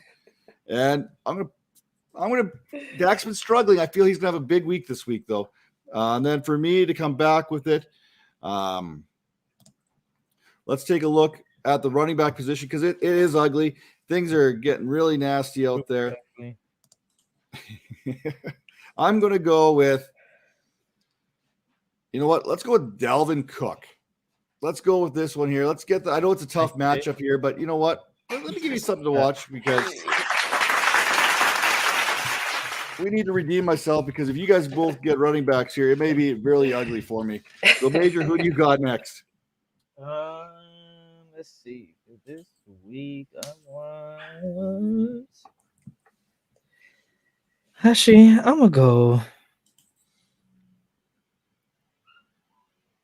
I'm going quarterback, and I'm gonna go with my guy Justin Herbert. Playing against Houston, he should throw for 1,000 yards. All right, I have a feeling that Tara's going to make us look silly when it's all said and done. But go ahead, Tara. What's your next pick? And this is tough because we're just for this week, so we have to account for, unfortunately, guys that may or may not come off the COVID list. So it's kind of making me struggle right here. I'm gonna go with Devonte Adams. Yeah, that's my pick. Homer. All right. Well, while you're thinking about that next pick, Tara, you're up on the clock, obviously. Rod's coming in here. He has Tyreek, Dan COVID. Who should I target on the waivers? Plus rank Davis, MVS, and Tyler Boyd. Davis, Boyd, MVS. I'm going to assume that's Gabriel Davis, Tyler Boyd, and Marquez Valdez-Scantling. I'm going to go Davis, Boyd, and MVS. Tara, do you agree with that? What was that? Davis, Boyd, MVS. Yeah, because I'm not confident about MVS coming off the COVID list. So yeah, that's how I would do it. Davis for sure, then Boyd, then MVS. And for me, if you're looking for a target, check to see if Amon-Ra St. Brown's on there. He's only rostered in 29% of leagues across the board. That is far too few for the wide receiver one in Detroit right now. So he's definitely a guy I'd be targeting on the waivers. But like these guys, I'm going to go Tyler Boyd over Gabriel Davis over Marquez Valdez-Scantling because Tyler Boyd's been playing well. I think Gabriel Davis has the best opportunity to score a touchdown this week, though. So there's always that going for you. Now, Tara, who's that third pick for you? I am going to go with... I'm going to go with Justin Jefferson. Yeah. Okay. I'm going to put the pressure on Matt and select real quick, and I'm going to go with – this will be a hard one because he's playing Miami and they're doing pretty good, but I'm going Alvin Kamara. They have to handle the ball eventually, right? You would think so, but I don't honestly see that as a possibility. I don't think that's going to happen. So I'm going to go, and I'm probably getting cute because you guys know how I like to roll here. I'm going to stick with the running back position, and I'm going to go with a Denver Broncos running back against the Vegas Raiders. And I'm going to go with Javonte Williams. The Raiders have the third worst fantasy points per game allowed to running backs so far this season. So I'm going to go with Javonte Williams as my RB2 this week. He's running hard. That dude is running the ball for real. And then when we figure this out and we're going to get cute, you know what? I'm going to keep my stack going on here, and I'm going to put a little faith in. Wait. No. Change my mind. I'm going to vote because I want to get an advantage at a position. And I know this one's, like Tara mentioned, this could bite me in the butt because we don't know these players' vaccination statuses. We don't know if they're going on a 10-day absence or longer or shorter, what that's going to look like. But I got to take the best player at his position here, and I'm going to take Travis Kelce. I know he just went on the COVID list right now. It's a risky pick. I know in advance. I'm hoping he's vaccinated for this whole drill, but you know what? Give me the best player at this position right now. And back to you, Major. Back to me. I'm going to stay running back, and I'm going to go with. By the way, I already hate my team. Hey, that's always as soon as you do, it's like, oh, I hate it. I'm gonna go with. Yeah, I'm split right now. I'm gonna go with Najee Harris. Wait, no. Wait, can I take it back or no? I guess you can back it up. Tera hasn't picked yet, so Okay, I'm gonna go with I'm gonna go with Ronald Jones. Yeah, you probably should have stuck with Najee, but anyway. Najee will be the one. Like, I'm gonna lose by 1 point to Tera because of that, right? Oh man, I am going with. I know for sure who I'm going with. I don't know who the second pick is that I'm a little bit torn on. I am gonna go with. So I'm going with Mark Andrews. I mean, I don't even know that. Tera always be like messing with my you be in my brain. And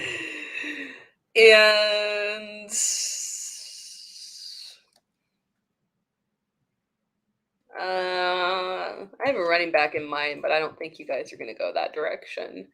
So Mark Andrews and we're both done with the running backs for. Oh, we got the sleeper we can do, but and Deebo Samuel. Oh, that was my next pick too.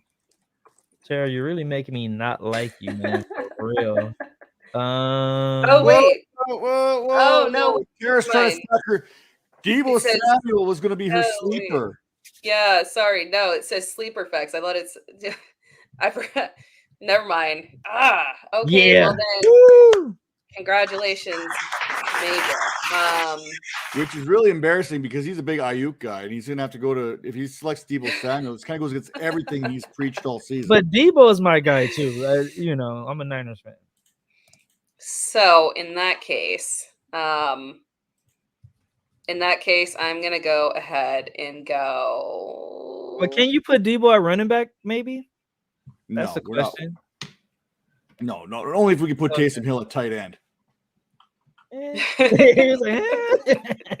Well, Tera's contemplating that. Yeah. New England defense versus the Bills, Colts defense versus Arizona. You know what?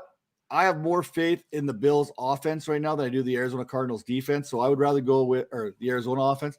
So I would probably fire up Indianapolis's defense because they've been getting some work done there right now. And I think the Bills may be a little angry of how the last game turned out between these two teams. So I'll take the Colts defense in this one there, Trey. Any objections? Can we trade? I'm gonna go TJ Watt. Ooh, going a little IDP there. Okay, Major, where you going? What you got? I already wrote it. I'm going Deebo. That was my pick. Tera tried to steal it, but it backfired because she don't even know how to play the game right. And I got my guy, Deebo. That was really, really cute there because that left me with the guy I was going to select in the last round because we're going with 2-syllable things. You're going Deebo. I'm going C, D, and I'm stacking it up here. Give me the top wide receiver this week. Go with Dak Prescott because I really think that's going to work out well this week. It's got to work out eventually for me, right? Knowing your luck, not so much. And then I take a look at some of these other numbers here across the board. I look at the wide receiver position and some of these teams that give up points in bunches. Minnesota, they give up lots of points to wide receivers. I'm not going Allen Robinson. You heard how I felt. You heard how I felt about Darnell Mooney. The other team that gives up a lot is the Tennessee Titans. Right? They give up huge amounts of points. Unfortunately, the team that they play this week, you want to take a guess who that is? Anyone? The San Francisco 49ers. You've already got Deebo Samuel booked. So then I have to think, who else do we have? Well, I've already tapped into the Washington-Dallas matchup. So that leaves me with Atlanta. Now, Atlanta, I'm not too sure who they're playing, actually. I got ahead of myself here on this whole thing. But you know what? I'm going to go a little off the board here. I'm going to believe in the talent here. And I'm probably going to be a little too cute with this one. So just let me double check here before I go with Hunter Renfro. That's where I was leaning right now, just because, yeah, why not? Let's get a little crazy. Let's get a little freaky on this. Homer. But the other one I'm looking at right now is, I don't think anyone else can even select here the position here. So I'm going to go, you know what? Let's get cute. Let's go Hunter Renfro at that last cute. wide receiver. Best route runner in the league. Ugh. Against the Denver Broncos. Tough matchup, but I think the value is going to be there because we still don't know what Darren Waller's status is moving forward this week. And I don't even think it matters right now. So give me Hunter Renfro. Back to you, Major. You got tight end, IDP, and your sleeper. Yeah, I think I'm going tight end right now, and I can't believe. Should I do this? I'm going Kittle or Hunter Henry. I already have Debo, and you know what? Let's go with Hunter. It's gonna be cold out there. Seeing 2 touchdowns last week. Let's make it happen. Yeah, you probably should go with George Kittle there. I know, but I'm just trying to have fun. You know what I mean? All right, Tara, who do you got here? Who's that pick for you? I am gonna go with Cordell Patterson here. Get my running back. Can I spell it correctly? We're gonna be spelling Cordero Patterson correctly, I think. And then quarterback. You guys, I'm gonna go with Tom Brady. Yeah. I'm not. I'd be lying if I wasn't to say I was a little disappointed you didn't go with Aaron Rodgers on the cusp of that record this week. So very disappointed. I'm even more disappointed that you can take Taysom Hill. Taysom Hill as your quarterback here. Tera gets booed twice. I'm trying to win. I'm trying to win with Angry Brady. Angry Wow. Brady to Gronk, who no one took Gronk. Angry Brady to Gronk. That would have been That good. was my other pick. Oh, yay! Matt said Taysom Hill, and I just showed up. I don't know if you saw that, but it just You say Taysom Hill 3 times, Alvin shows up. He's like, where am I? He don't even know he's yeah. How did I get here? I don't even understand. What's going on? Major, who you got here? Oh, wait, is my turn again? Yeah, IDP sleeper is where we're at. Let's see my IDP. Or you can take, you know what? Well, my sleeper, I gotta go with my guy. Oh, wait. What qualifies as a sleeper? I need to know. Are we counting okay, I'm assuming that Major's the starting running back. What? No, well, wait. I'll tell you what it's not. It's not Deebo Samuel. He's not a sleeper. Does Amon-Ra St. Brown count as a sleeper? Because he's been fantastic over the past 3 weeks. So does that count as a sleeper? Not really. What's a sleeper? You know what I'm saying? Tara, you know what show you're on right now? We don't have rules and stuff. We just do shit. That's what we do. but basically, you just gave now Major hit the. He was gonna do it anyway. No, I was just gonna try it. I was gonna try and stop it. I'm gonna go with my dude, Ramondre Stevenson. Again, going with Brandon Bolden. I like Matt's follow-up on all of Major's picks. That's for you, Matt. For having a poor attitude, buddy. That's having a bad attitude. I'm going to roll with Micah Parsons for the IDP. That's pretty easy for me. You guys left that one for me. And I'm going to go with Josh Reynolds' brother here in Detroit as my sleeper. I'm going to go with Craig Reynolds. I'm going to roll him one more week out here. As I like to go with the running back position as that extra flex. So give me Craig Reynolds as a sleeper pick here, Major. Over to you, IDP. I'm going with just, I think that whole team is going to be angry, not just Brady. I think Brady's going to get everyone just to go out there and rip people's heads off and stuff. So I'm going to go with Devin White. Devin White, and then we got the last sleeper to you, Tara. Oh, I'm torn. I am torn between something that could work out and something that could get me absolutely nothing. What would Matt do? Pick the worst one possible. Just go with that one. Just go. Okay, I'm going Tyler Johnson because I want to be safe, and now I can get a Tom Brady stack. I really wanted to go with Justin Jackson in the event that Eckler was not playing. Then I would get 0 if he does, because it's looking like he's on those new COVID rule lists, so maybe he does play. So we're going Tyler Johnson. All right. So while we're thinking about that here, before we read the list off to Calvin here so he can give his handicap analysis here of who's got the better squad going into week number 16. Calvin, I know you do a lot of Taco Tuesday questions here. No Tyreek Hill. Is Mecole Hardman a good option? There is still a possibility Tyreek Hill is an option for you. So don't do that. But there was a time where Sammy Watkins was a player we were thinking about, and Matt had a saying that was #never Sammy.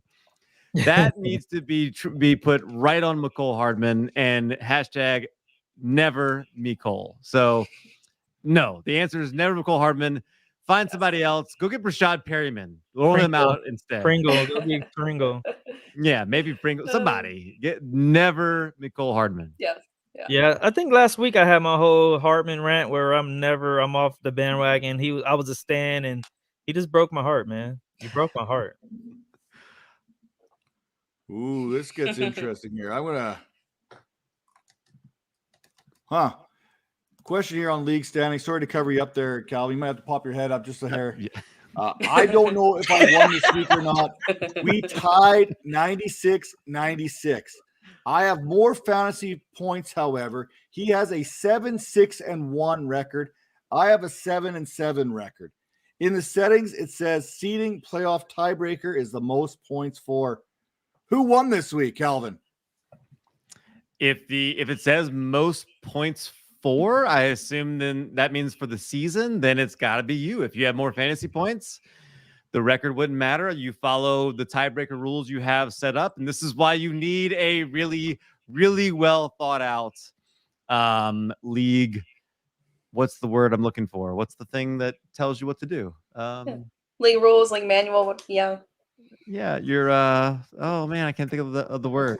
What is it? I wasn't listening. Sorry.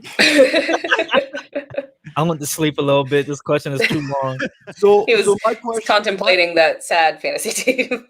So for me, like I said, this has to be in your bylaws. Is the word that Calvin's looking for? Is the Thank bylaws. you. There it is. That's it. So for me, this comes down to two things. One, was this a playoff matchup this week, or was this a win to get in type matchup? Was this a weird, week 15, 16, 17, because there's 18 weeks, so it's the playoffs week 16, 17, 18 for some reason? And is this a win to get in type thing?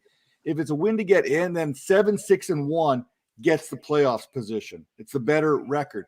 Now, if this is already a playoff game, then points for would go towards you here, just like Calvin had mentioned. So I guess just a little bit of clarification, depending on how this is. If it's get into the playoffs, then the 7-6-1 record would get in over the 7-7 record. What kind of fantasy analyst can't think of league bylaws? What's wrong with me? That's all right. Major didn't even know we were doing a show here 30 seconds ago. So MJ, Tera, Colts or Titans? Who wins the AFC South? The Titans. Major. Colts, they're balling right now. They got momentum right now. Calvin. Titans. Calvin doesn't know anything. We are absolutely no help to you here, Major or MJ, because I'm going to go with the Colts here on this one. AJ Brown possibly coming back this week. We don't know for sure. He's been activated off the IR list. I like the Colts a little bit better. They're playing better ball right now, in my opinion. And then keep this thing going here for him. Antonio Brown versus Carolina, Jamar Chase versus Baltimore. I'm going to go with Jamar Chase versus Baltimore because that secondary is horrible in Baltimore right now. Calvin? Do not sit Jamar Chase. I don't care what he got last week. You don't want to go the whole offseason being like, I lost because I sat Jamar Chase in my fantasy playoffs. Don't do it. Major? Ditto. Tera? Yeah, I agree. There's got to be someone else you can sit. I do like Antonio Brown. It's a little risky, but it's got to be someone else you can sit for Antonio Brown maybe. But yeah, go with Jamar Chase. All right, Calvin. Now, before the games get played here, I'm going to read you our teams. Okay. You ready? I'm going to go If not, you better get it right. Don't say who team it is. Just read it, and he's going to say which one sounds the best. I'm Random. looking at the Google sheet. Actually, you know what? I'm gonna turn it off. Oh, okay. I'm gonna turn it off, and I won't remember who had what. Team 1, Justin Herbert, Alvin Kamara, Ronald Jones, Cooper Kupp, Deebo Samuel, Hunter Henry, Devin White, Ramondre Stevenson. Not that one because it has Ronald Jones on it. Okay. Team 2, Tom Brady, Jonathan Taylor, Cordero Patterson, Devonte Adams, Justin Jefferson, Mark Andrews, TJ Watt, Tyler Johnson. That's a great team. I love that team. Mark Andrews, by the way, Dynasty tight end. What? Like, where do you guys have him? Oh, 2, 3. I'm going to say tight end 3 right now. I think yeah. I still don't think you can knock off Kelsey right now, although he's getting a little bit older. If I could get Mark Andrews plus for Kelsey, I probably would. Let's be honest here. Kelsey's 4 years older than Kittle. Kittle's 3 years older than Mark Andrews. Mark Andrews is still just 25. People don't realize he's a young pup. He'll be 26 going into next season. I think there's a case for him being right behind Pitts and tight end 2. Tied in with a young quarterback moving forward. Yeah. You have him over Pitts right now. I don't know.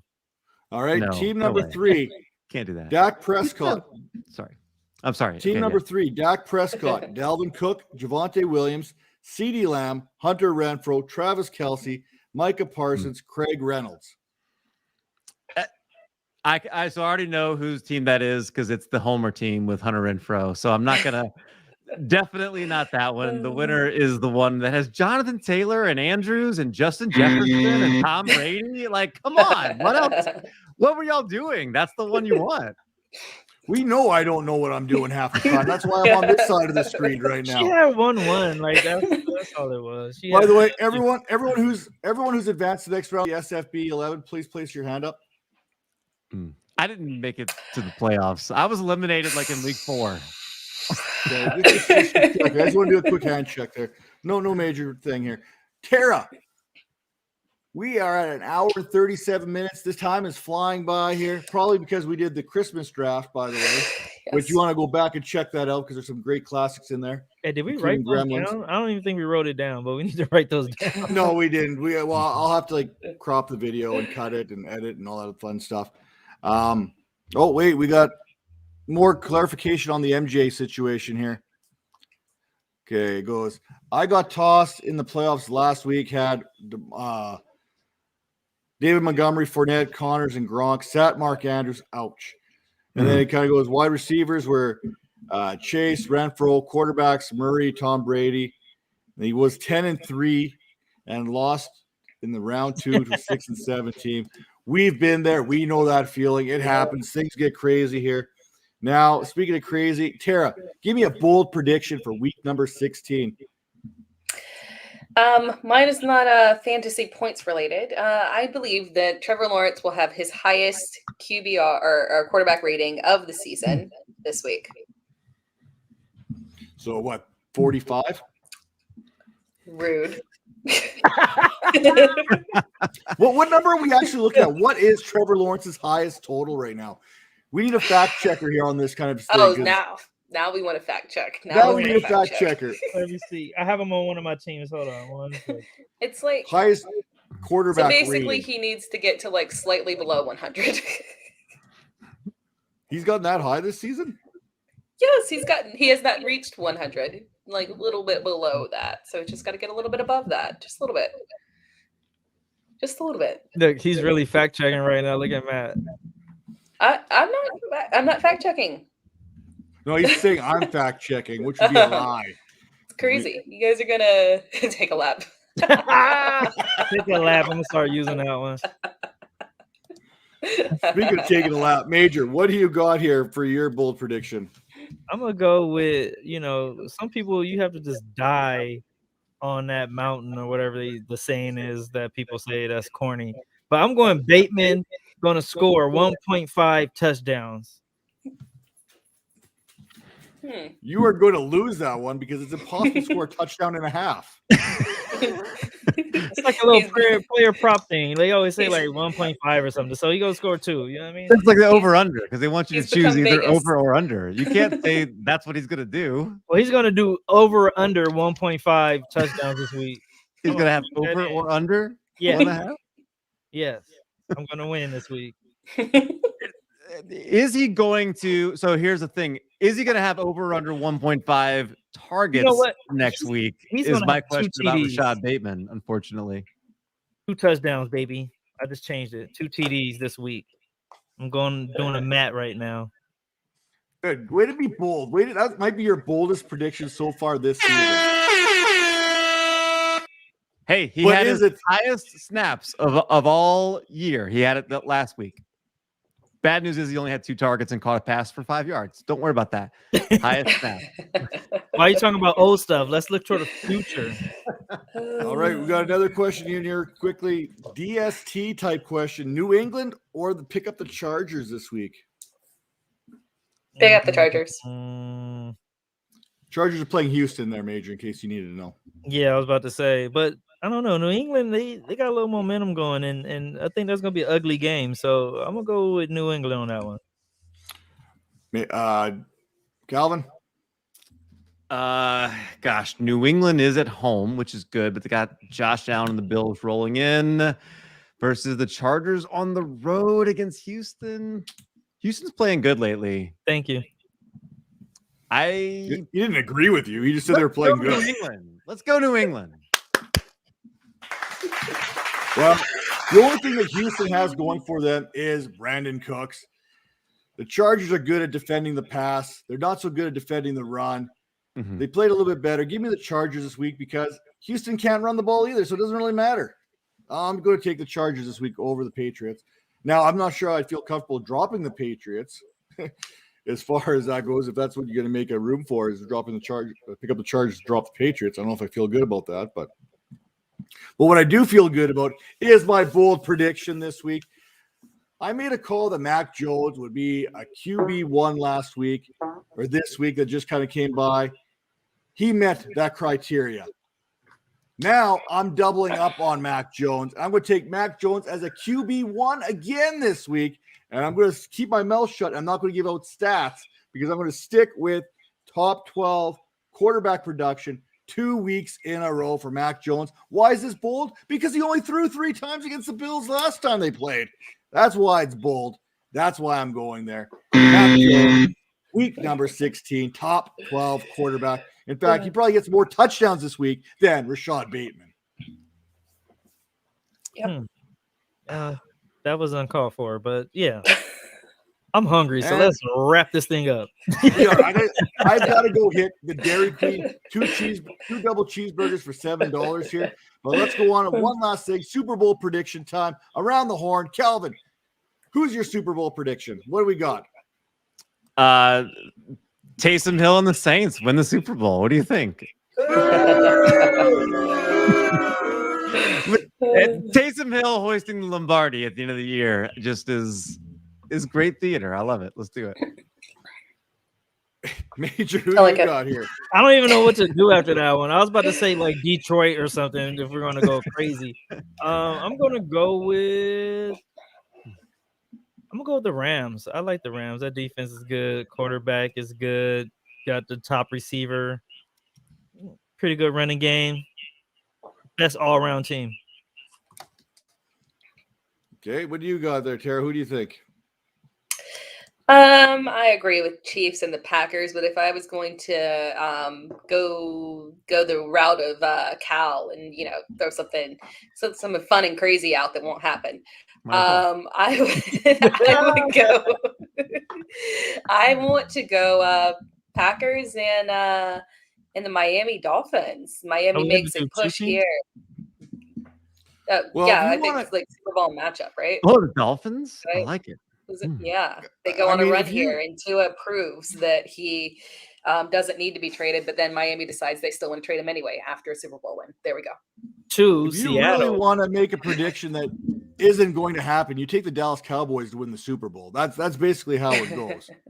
So, with that said, I am going to go with. You know what? Let's get. I believe in the Buffalo Bills this year. I think they're going to get right. Give me the Buffalo Bills coming out of this whole thing here right now. They're 8-6. They're 1 game back in New England. They win this game. They jump all the way up to the number 2 seed. So Give me Buffalo and Dallas in the Super Bowl this year. And this time history does not repeat itself as the Bills win the Lombardi over the Dallas Cowboys. Revenge Super Bowl.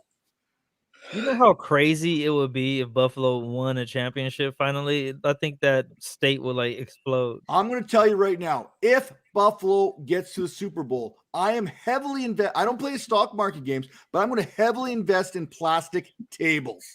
Because there is going to be so many plastic tables being busted from the Super Bowl all the way through to the next season. So, you know what?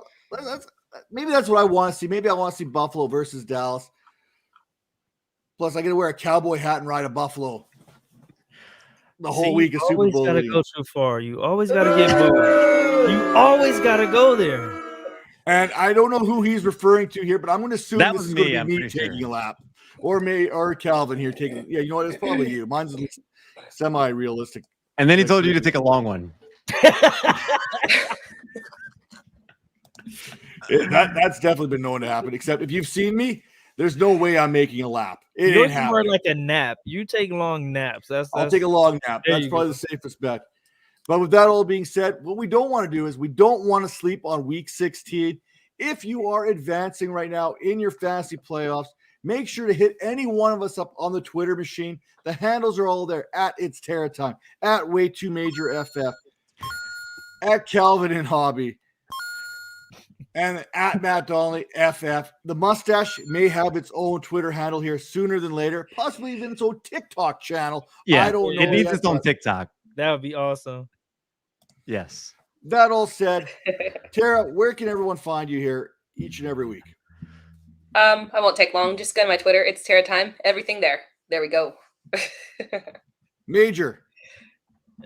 Fantasy Points, Extra Point Show every Sunday at 10:30 a.m. Eastern Time. Player props, and you can find me here with these guys. Alvin, let them know where you were. I know you just came off another show. No, look, tune into this show right here every Tuesday, and then Wednesday, pull up the show and watch on replay the show that me and Tyler did on Tuesdays, every Tuesday at 8 o'clock Central, 9 o'clock Eastern. Ask DLF. We just take questions like this for a long time, and it's fun.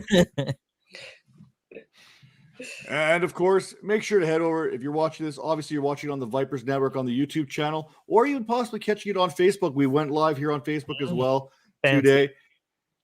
Check it out. Apple, Spotify, whatever it is. This episode will be downloaded as well as every other episode you can imagine that we've done. Great shows each and every week. I'm just trying to pull up something up here really quick here because I think it's kind of cool, very important, and because I just like doing stupid things from time to time. Here we go. Mostly wasting time. I know Major's probably starving right now because he probably hasn't eaten in 2 hours, which is basically the length of the show right now. But if you go over to fantasypoints.com, make sure to use promo code 22Vipers10 right now. Get that subscription. One of the best sites out there right now. Bang for your buck. Analysis, you name it, everything you could possibly want, all in one spot right there. And while you're checking it out, make sure to scroll through some of the options. Make sure to check some things out here because you don't want to miss that beautiful mug sitting right there in the staff file from what is it, San Andreas? I don't know. Community College. College of the Canyons. Respect. We got it. We got it figured out there. But make sure to head over there. Check that all out. And as always, make sure you come back with us here next Tuesday, 10 p.m. Eastern, to catch another episode of the Dynasty Vipers ViperCast, powered by Fantasy Points Media Group. And with that all being said, we are gone. See you next week.